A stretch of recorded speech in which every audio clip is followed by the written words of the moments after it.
मी जितेंद्र श्रीकृष्ण सरकटे वजर सरकटे सरपंच आज पंचायत समिती मंठा येथे आमरण उपोषणाला आम्ही बसलेलो आहे।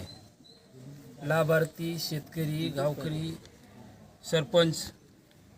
उपसरपंच या ठिकाणी गेल्या 2-3 वर्षापासून MREGS मधल्या कामामध्ये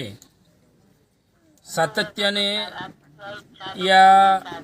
पंचायत समितीतल्या अधिकाऱ्याची शेतकरी सरपंच बरेच इथं मान्यवर लीडर खिटे घालतात आणि त्यांना आरेरावीची भाषा उडवाउडीचे उत्तरं यामुळे आम्ही या पंचायत समितीमध्ये विहिरीचे मास्टर काढण्यासाठी